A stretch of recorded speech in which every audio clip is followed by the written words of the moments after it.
Bueno, queridos hermanos, hoy en este culto de adoración vamos a tener el tema 4 claves para abrir el Apocalipsis. Muy bien, vamos a pedir la bendición divina para que nos dé su Santo Espíritu para poder entender. Gracias, querido Padre Eterno. En esta linda mañana de este sábado, Señor, te suplicamos, te rogamos, Señor, que nos brindes tu Santo Espíritu para poder entender, Señor, tu palabra. Este libro precioso, Revelaciones. Te lo pedimos en el nombre bendito de Jesús. Amén. Muy bien.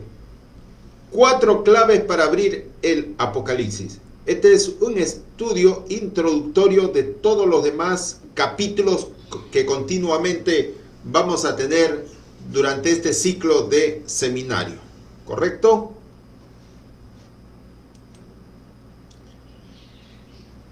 El Apocalipsis es el libro menos entendido de la Biblia.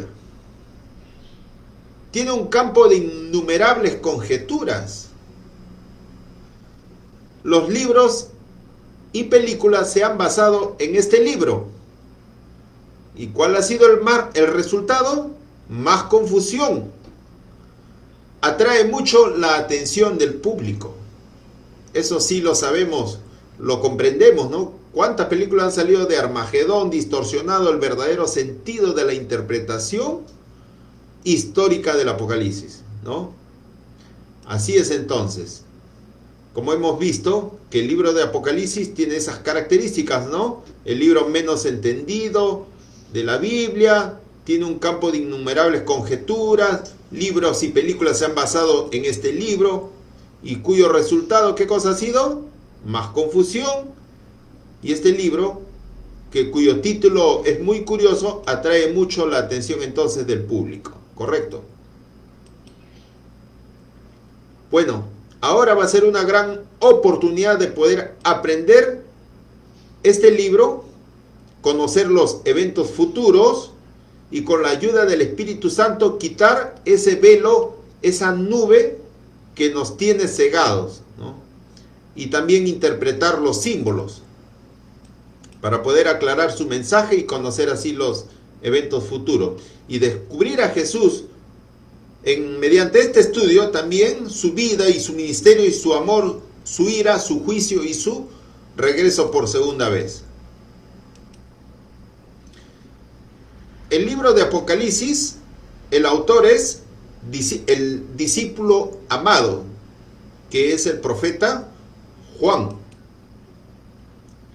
Juan fue entonces uno de los 12 apóstoles, fue muy joven, su carácter y el conocido como el discípulo amado, y también tiene otros 3 cartas que le escribió y también un evangelio, ¿no? Que es el 4º evangelio del Nuevo Testamento, ¿no? Entonces, vemos que Juan fue un profeta al igual como Daniel en el Antiguo Testamento.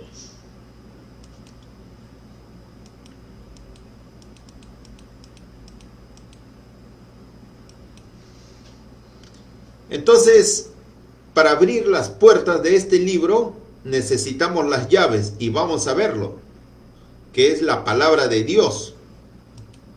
¿Correcto? Vamos a ver lo que es literal y local se ha de entender como símbolo y también de manera mundial. Vamos a ver entonces la llave número 1. Juan toma muchas veces, ¿no?, los relatos literales del Antiguo Testamento y los da una aplicación simbólica y mundial, como vamos a ver. Por ejemplo, en el Antiguo Testamento, a veces emplea la palabra judíos, ¿no? Los que dicen ser judíos y no lo son, ¿se acuerdan, no? Ese texto, ¿no?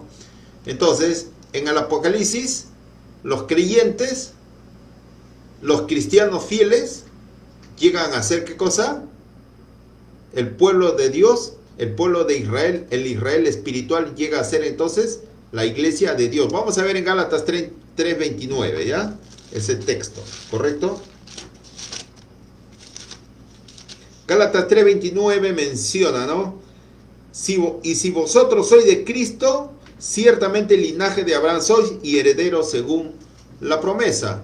Interesante texto, donde dice, los que son cristianos y son de la verdadera fe en Cristo son descendientes de Abraham. Vamos a ver en Romanos 2, 28 y 29. Dice la palabra, pues no es judío el que lo es exteriormente, ni es la circuncisión la que se hace exteriormente en la carne. Eso no es ser judío para un verdadero cristiano, sino que es judío lo que es en lo interior, y la circuncisión es la del corazón, en espíritu, no en letra, la alabanza del cual no viene de los hombres, sino de Dios. Entonces esta es una clara respuesta para aquellos también que dicen que solamente el sábado es para los judíos. Bueno, si eres cristiano, eres judío espiritualmente, como lo hemos visto. ¿Correcto? Entonces también el Apocalipsis habla de la figura de Babilonia, que actualmente históricamente no existe, pero esto se refiere en el libro de Apocalipsis como los cristianos infieles. También se emplea Jezabel, que fue una reina de origen fenicio, que fue la esposa de rey Acab, rey de Israel. Entonces ella llevaba, ¿qué cosa? A los israelitas a adorar dioses falsos. Entonces se conoce en Apocalipsis como el falso culto. Balaán, ¿se acuerdan, no? El profeta supuestamente que un tiempo fue de Dios, pero ¿qué cosa? Traicionó al pueblo de Dios. Entonces, esos son a los que ceden por la ambición. Y Jerusalén viene a ser el reino espiritual de Dios. Vamos a leer en Gálatas 4:26, que estos textos están muy interesantes, muy preciosos estos textos, de verdad. Vamos a ver en Gálatas 4:26 que dice la Sagrada Escritura. Dice, mas la Jerusalén de arriba, la cual es madre de todos nosotros, es libre. Entonces, cuando se refiere a la de arriba, se está refiriendo a los habitantes del cielo, a la nueva Jerusalén, cuya ciudad es. Correcto. Entonces también vamos a ver que al estudiar el Apocalipsis se espera que el lenguaje sea simbólico, a menos que el contexto no permita un significado simbólico. Hay textos de algunos capítulos que son literales, y eso vamos a ver, por ejemplo, Apocalipsis 16. Todas esas plagas que menciona son literales, nada de simbólicos. Es interesante. Entonces, esa es la llave número 2, ¿ya? Es literatura apocalíptica. El Apocalipsis está lleno de símbolos, es muy figurativo, y hemos de mirar primero el significado de los símbolos sin intentar interpretarlos literalmente. Así, en el resto de la Biblia, por ejemplo, toda declaración se acepta en forma literal, a menos que el contexto no permita un entendimiento literal. En cuanto a Daniel y Apocalipsis, hay que esperar que el lenguaje sea simbólico, a menos que el contexto no permita un significado simbólico. Por eso hay que tener ojos y oídos. No todos los 22 capítulos del libro de Apocalipsis es simbólico. Ojo, hay que tener mucho cuidado. Por ejemplo, en Apocalipsis capítulo 6, por decir, ¿no? Ya le dije de Apocalipsis 16, cuando habla sobre las plagas de Apocalipsis, ahí son literales. Por ejemplo, en Apocalipsis 6, cuando habla de los sellos, hay parte, en todo este capítulo, hay parte simbólico y hay parte literal. Por ejemplo, cuando habla de los sellos, aquí, hasta el versículo 11, es simbólico. Del versículo 1 al versículo 11 del capítulo 6 de Apocalipsis es simbólico. Pero desde el versículo 12 hasta el último versículo 17 es literal, cuando habla justamente de la segunda venida de Cristo, que el cielo se desvanece como un pergamino que se enrolla, todo monte y toda isla se remueve de su lugar, etcétera. Los reyes de la tierra se esconden bajo las cuevas, ¿no?, para huir de la presencia de Dios y de la ira del Cordero. Eso es literal. Entonces hay que tener bastante ojo y discernimiento con la ayuda de Dios para poder entender y separar cuál es simbólico y cuál es literal. Ahora vamos a ver la llave número 3, ¿correcto? Los repetidos números que existe en el libro de Apocalipsis, como 3, 4, por ejemplo, los 4 ángeles que están en los 4 vientos, ¿no? De la tierra, ¿no? Para que no soplen, ¿no? Los vientos de destrucción, ¿no? Los 4 ángeles que están en los 4 ángulos de la tierra, ¿no? Y también el número 7, que es donde más cantidad de veces existe, ¿no? En el libro de Apocalipsis, los 7 iglesias, los 7 sellos, las 7 trompetas, las 7 plagas, los 7 candeleros, etcétera, ¿no? Bueno, y también 12, que habla acerca de las 12 puertas de la Nueva Jerusalén, las 12 tribus de Israel y los 144,000. Bueno, tiene la intención de transmitir cualidades en vez de cantidades. Eso también hay que entenderlo.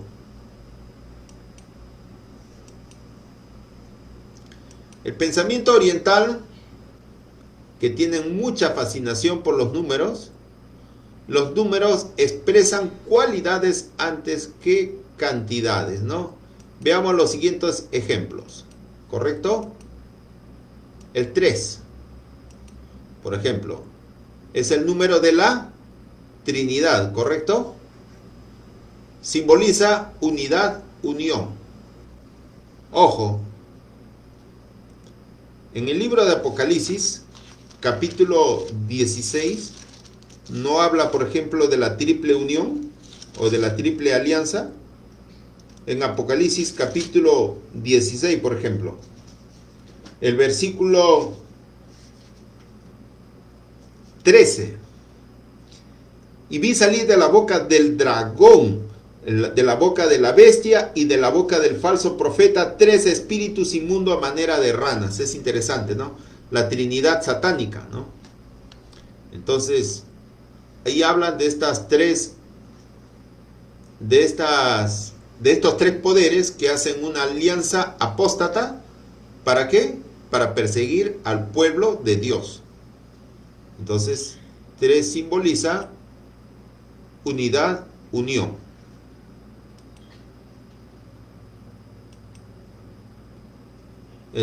Por ejemplo, el triple canto de alabanza, los 3 actos de homenaje, también el mensaje de los 3 ángeles, ¿no? Interesante. Y también en contraste, como hemos visto, la triple alianza del dragón, la bestia y el falso profeta, y también los 3 ayes de las trompetas, ¿correcto? Ahora vamos a ver el 4, que es el símbolo de la universalidad. Los 4 seres vivientes ante el trono, ¿no?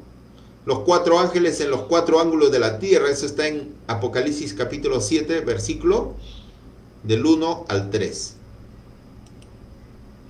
Los 1600 estadios, que 4 multiplicado por sí mismo 100 veces, ¿no? ¿Correcto?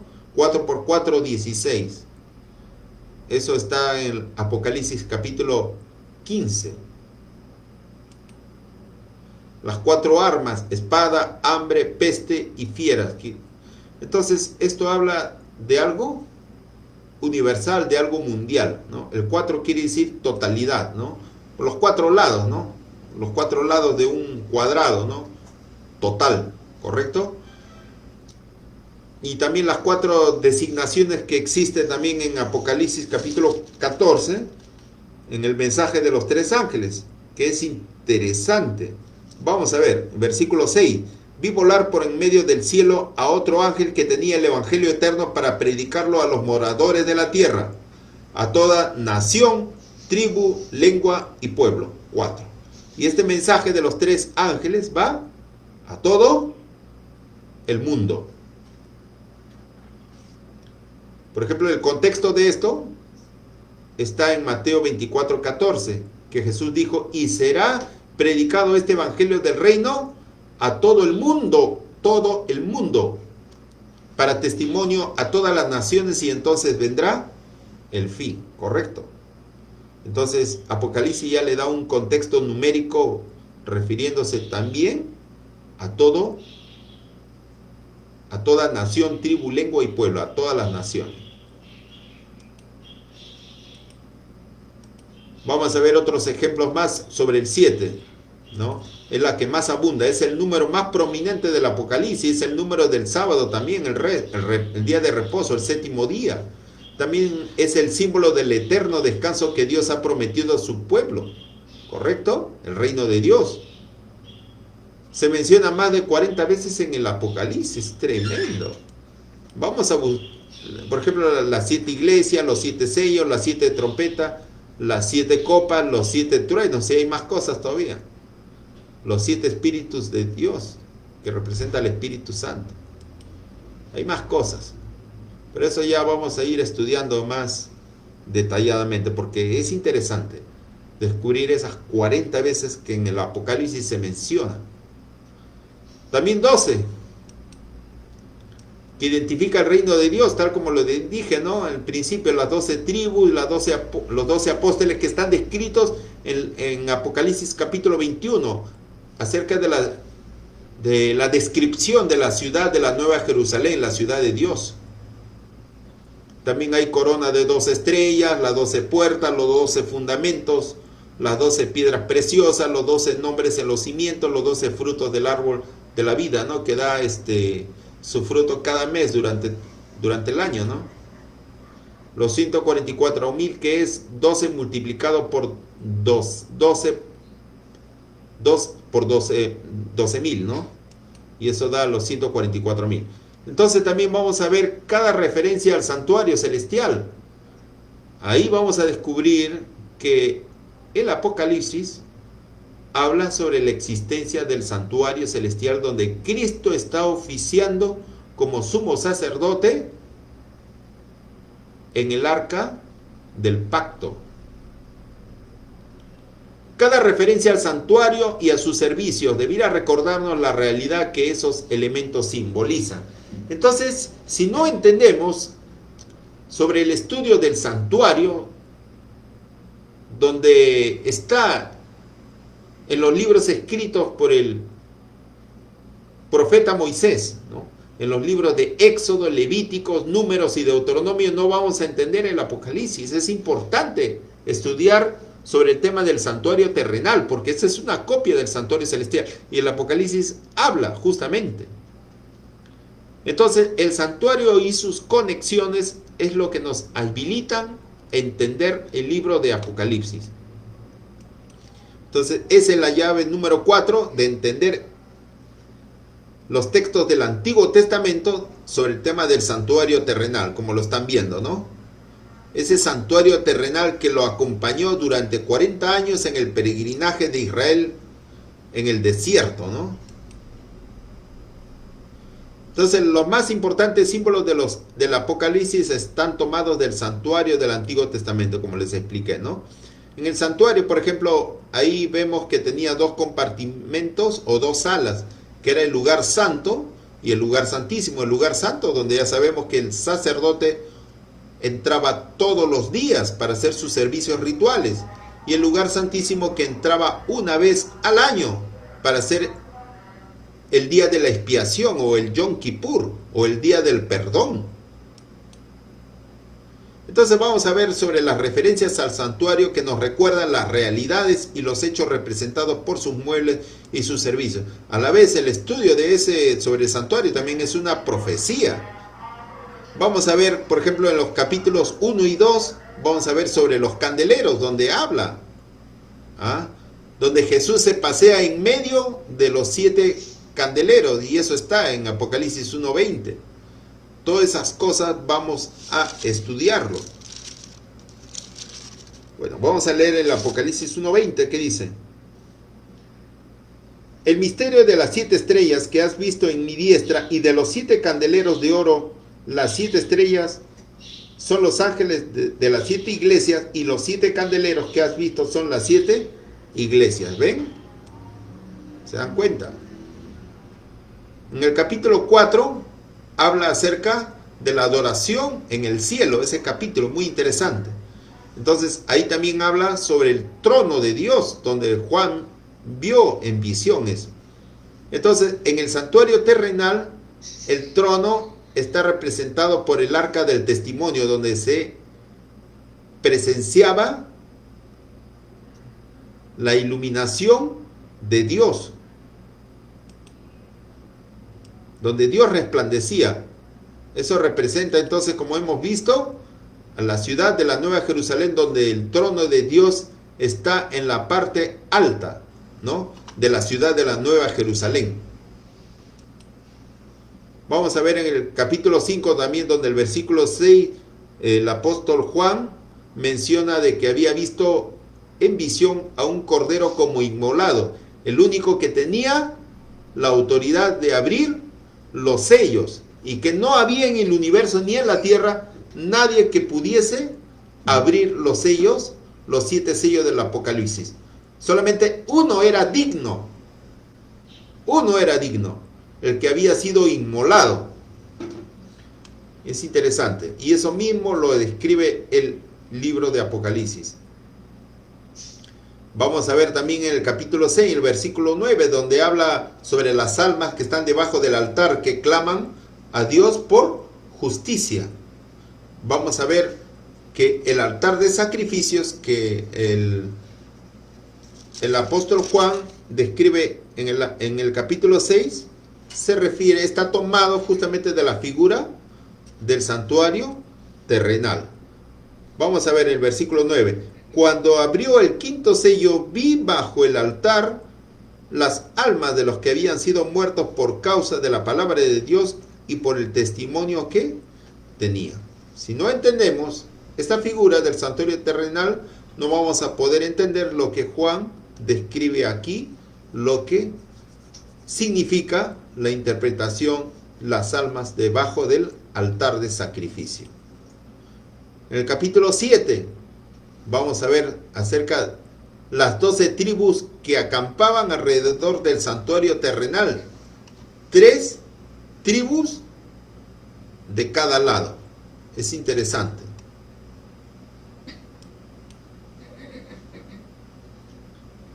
Vamos también a ver el altar del incienso. Es interesante este pasaje del capítulo 8, versículo 3, que vamos a leerlo.